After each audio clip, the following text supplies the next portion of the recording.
As we all know it, large language models are super powerful, but they do come with the risks if you do not apply proper protection. The most critical risks are listed in the OWASP Top 10 for LLMs.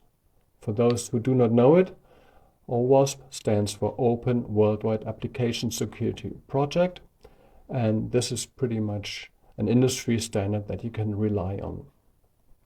OWASP is released pretty much every year, and this video covers the OWASP Top 10 LLM for the year 2025. And on top, I'm going to show you how to tackle these top 10 using a RAG model.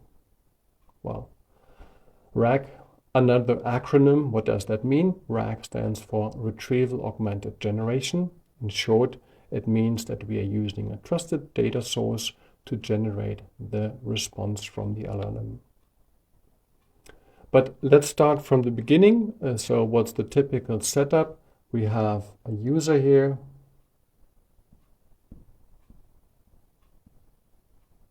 And this is querying a large language model.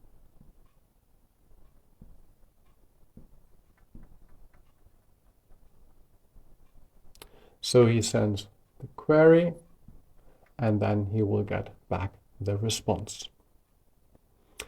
This is a typical setup as we also know it from using ChatGPT. But how does this RAG model fit into the picture, and why do we want to use it? So first of all, what I mentioned, we want to tackle the OWASP Top 10 LLM, so we want to make it more secure. Second, we want to use a trusted data source. Trusted data source means we control all the data that is in this trusted data source, and we know exactly what is in there. And third, we want to keep this trusted data source secure. So we may have some information like personal information, PII, in there, or we have some proprietary information like financial records, and we definitely want to keep this information private to ourselves. To allow that, or to enable that, we will require a trusted data source, and we will also require this RAG model, and we will require some security checkpoints. So let's have a closer look at the RAG model. Actually, RAG model is a little bit outdated, this term. We use RAG system. This is the newer term. For the RAG system, we require a couple of new components. So we've got the user already who wants to query the LLM, but we need new stuff. We start with the orchestration layer.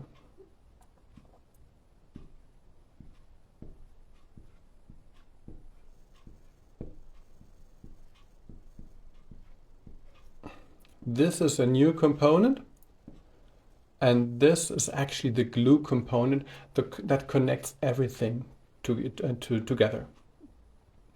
That's the first part. Then we have an embedding model.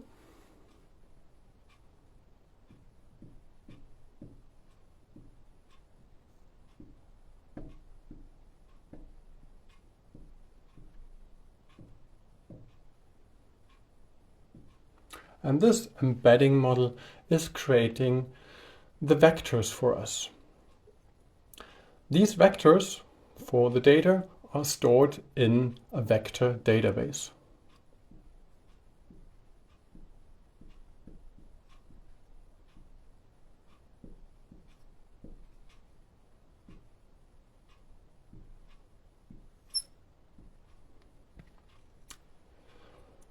Good. This vector database is the trusted data source that I was talking about before. So this is where we want to build our responses from. But how do we fill this vector database? How do we fill the trusted data source? For that, we will require a knowledge base. So for example, you've got your emails, your PDF files, a SharePoint folder, a Slack database. So any knowledge base, we can have it here. It's the knowledge base.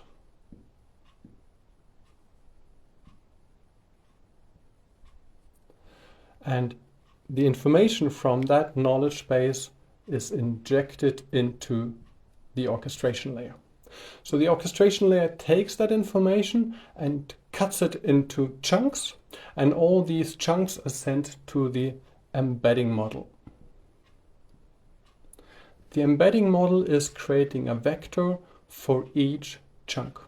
Vector is a numerical representation of the chunk. Now, it of course returns the vector, and the orchestration layer then sends each vector associated with the chunk into the vector database, and the vector database is then storing all of that information, all the chunks together with the vectors. So this is how we fill our trusted data source. Now that we have a trusted data source, we can have a look at how can we use this trusted data source to create a response. And for that, let's just have a look. So we've got the user. Now he's sending in a query to the orchestration layer, not to the LLM. He's talking to the orchestration layer and queries something.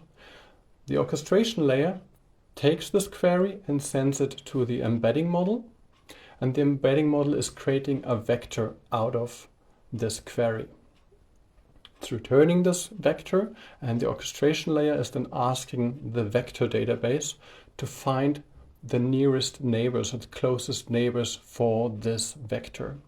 If it finds it, then it takes all the chunks that are related to that, so the most relating information, and returns all these chunks to the orchestration layer. The orchestration layer takes the original query and augments it with the chunks that it just retrieved and sends it as a prompt to the LLM. And now it's just usual stuff. The LLM generates a response, but now it's using as a data source, it's using the information that it just got from the orchestration layer, which was originally in the vector database. It generates the response, returns it to the orchestration layer, and then it's forwarded to the user. So this is then how the RAG model works. I hope that is clear to you, but now we need another item, which are guardrails. So to tackle the OWASP top 10, we will require guardrails.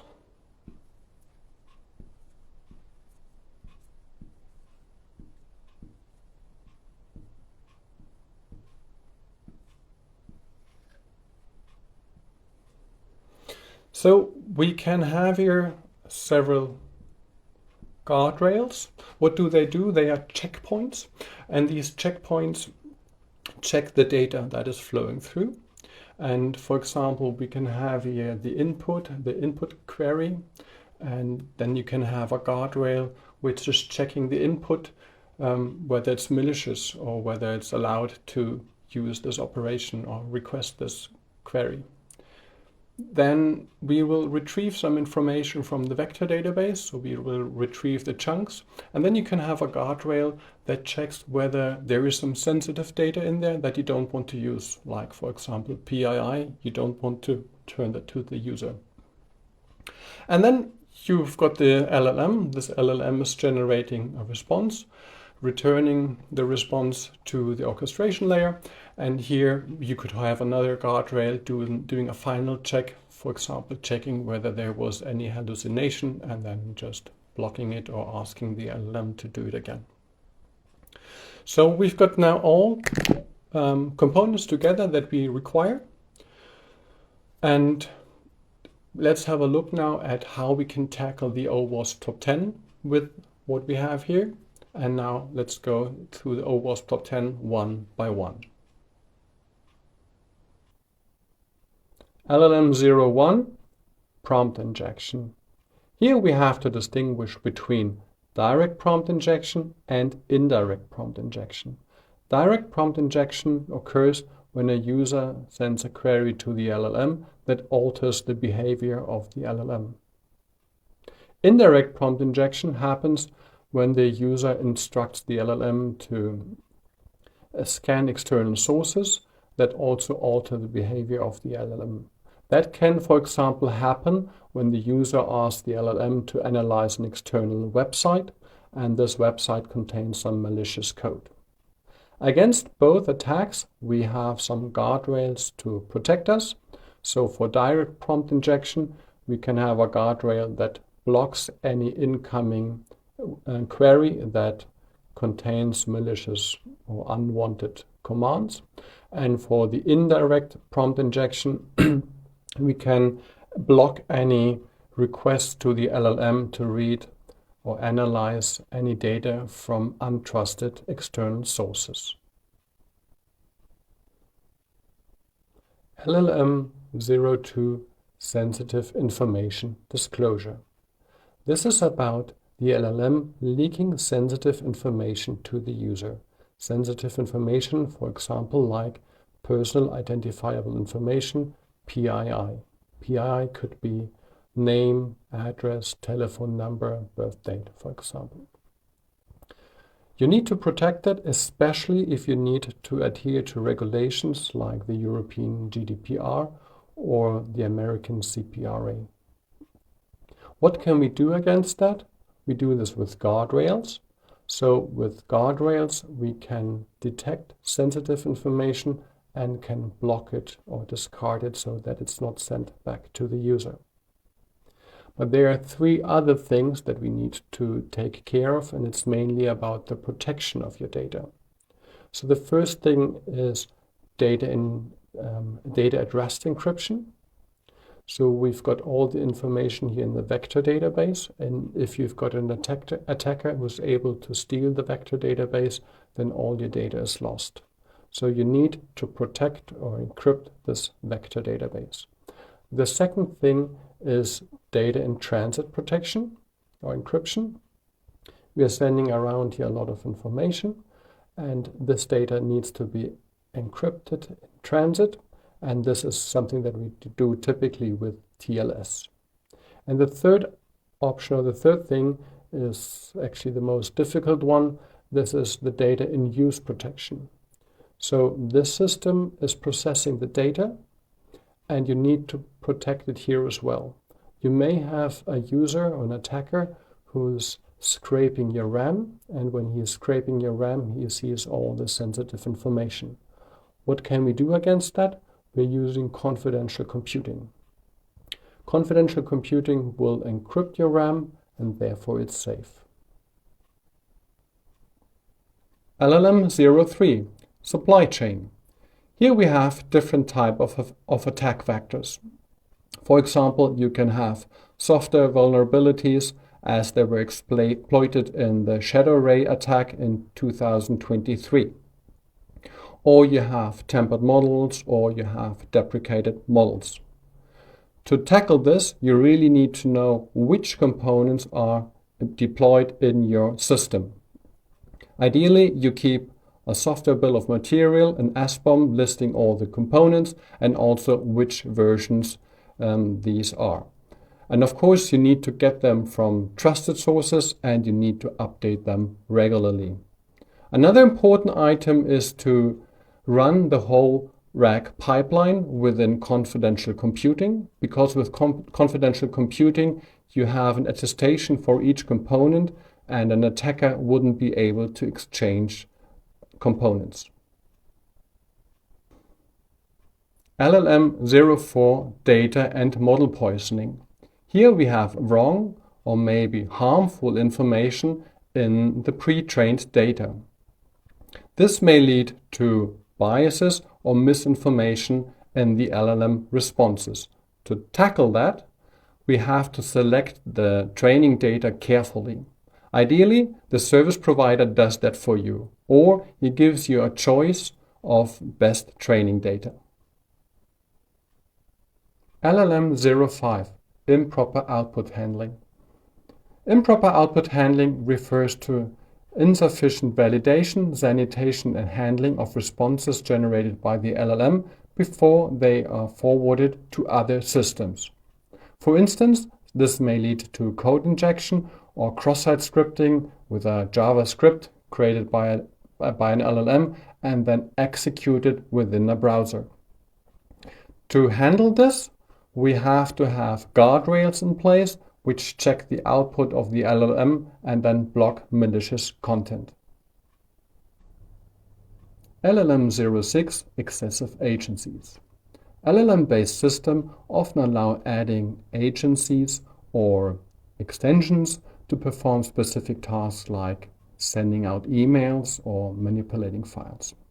But if you do not control these agencies properly, then you will end up in a proliferation of agencies and maybe agencies with excessive privileges.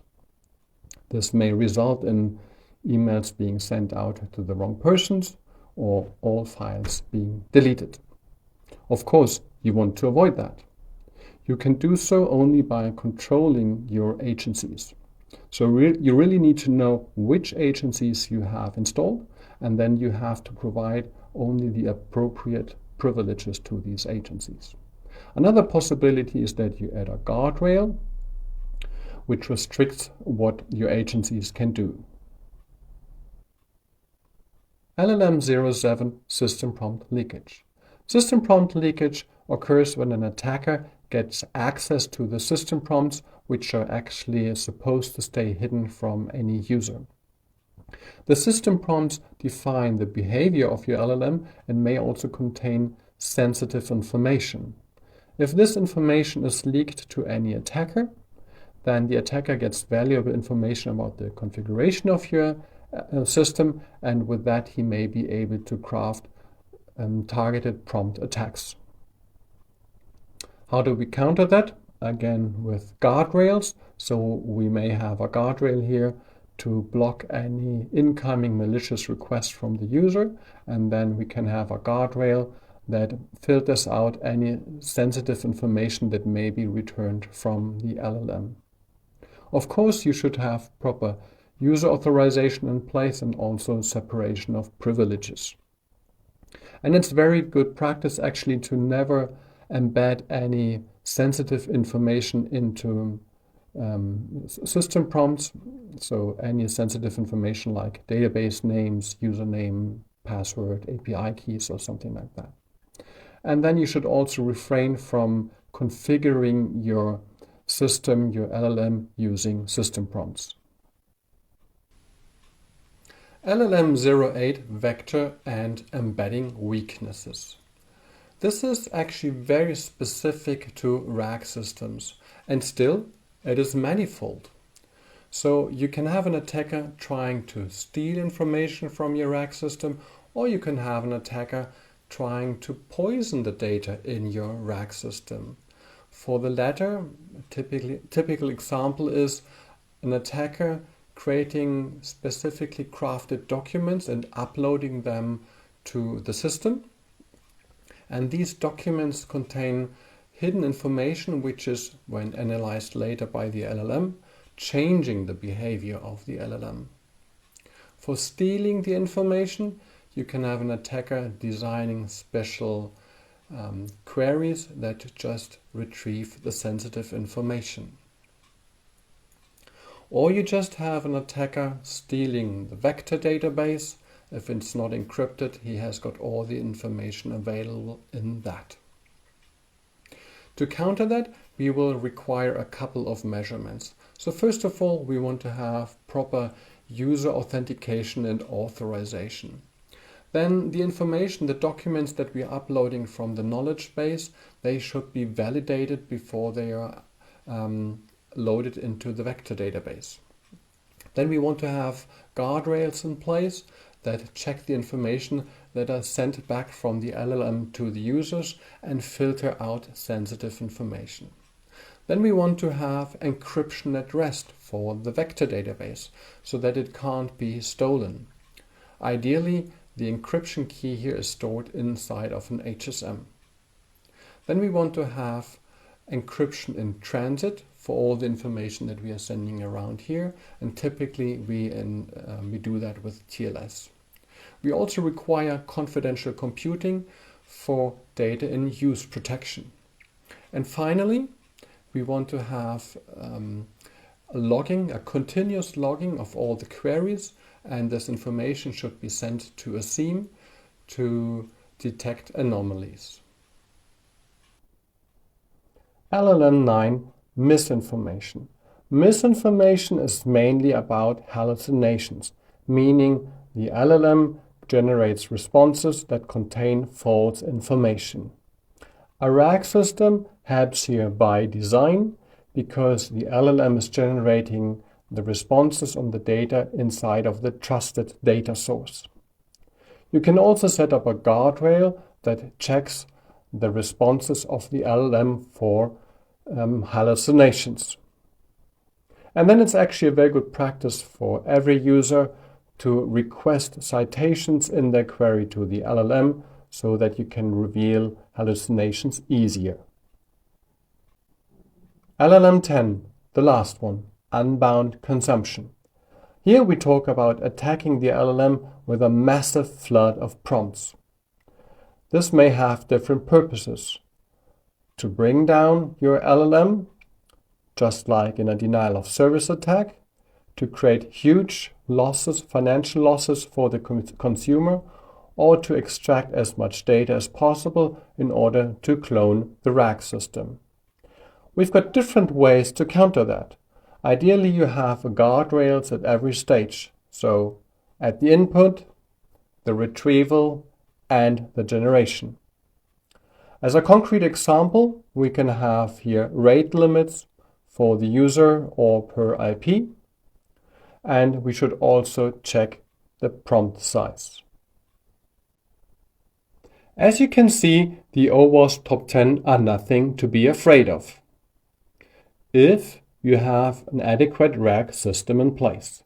And this is exactly why Fortanix built Armet AI, a platform to protect your large language model using RAG architecture, powerful guardrails, strong policy enforcement, and on top, confidential computing.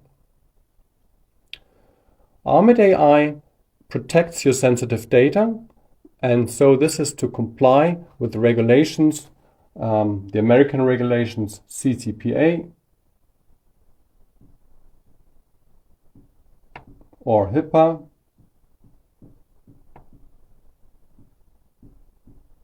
or European regulations like GDPR,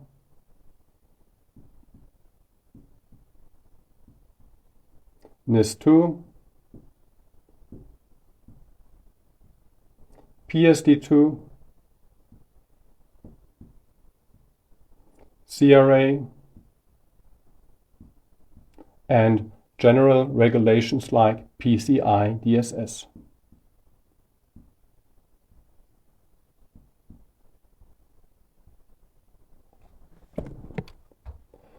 With Armet AI, all your data in transit is protected by TLS. All your data at rest is encrypted with a key that resides within an HSM. And all your data in use is protected by confidential computing, meaning the computation on this data is done within a secure enclave. The response generation is done on the basis of your own trusted data source, and there is no need to share this sensible information with others. Setting up Armet AI is super simple, and that even includes all the components like the LLM, the orchestration layer, the embedding model, the vector database, and the guardrails. If you want to know more about Armet AI, please contact Fortanix. Thanks a lot for watching. I wish you a nice day and keep your data safe.